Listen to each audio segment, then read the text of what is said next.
Let me show you how to slice. In tennis you have three types of shots. You can hit the ball flat. That means the ball is not really rotating. It's coming straight out of the racket and without any rotation. You can hit with topspin. That means the ball is rotating forward. Or you can hit with slice. That means that you hit it in such a way that the ball is rotating backwards towards you. What are the advantages of hitting with slice? Well, what slice does is that it stays low or it stops moving forward. So it is very useful for situations where you want to keep the ball low on that side. For instance, an approach shot. If I hit a deep approach shot with slice, the ball is going to stay low and the opponent is going to have to hit up. If I'm at the net, I'm going to be able to volley. The other very useful shot with slice is when you want to hit the ball short. If you hit it with slice, the ball is just going to stop. So I think a slice is a very useful tool for you.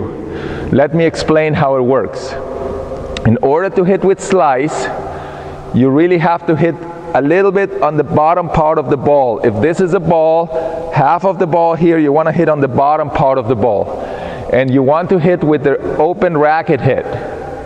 So the best grip for a slice shot is a Continental grip, just like a hammer.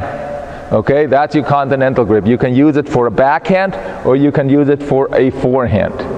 Very important with the slice is that the wrist stays up, racket head above the hand. Same thing on the backhand. Have your racket a little bit above your contact point. The racket is going to come down to the ball and then it's going to go through it. So it's going to come down and through. You're not really chopping at the ball. The other important thing to remember with the slice is that your racket is not really open. A lot of people think that if they're hitting slice, they're chopping under the ball like that. If you do that, the ball is just going to spin and just going to land right in front of you. Actually, at contact, your racket is going to be a little bit open, but fairly parallel to the net. If this is parallel, it's going to be just a little bit open. If you do that and hit through the ball, you're going to have a nice, aggressive slice.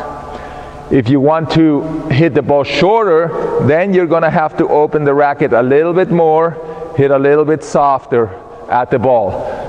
Very important is the wrist doesn't really move, so you're not hitting slice by moving your wrist like that.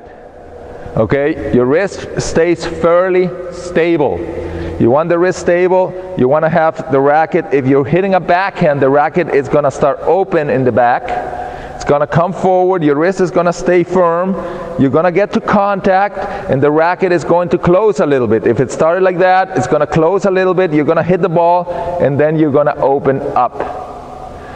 If you're trying to hit the slice and the ball is kind of popping up like that, that means that you're getting too much under the ball. The racket is too open at contact. So keep your racket close and then just hit through the ball. Just lead a little bit with the lower edge.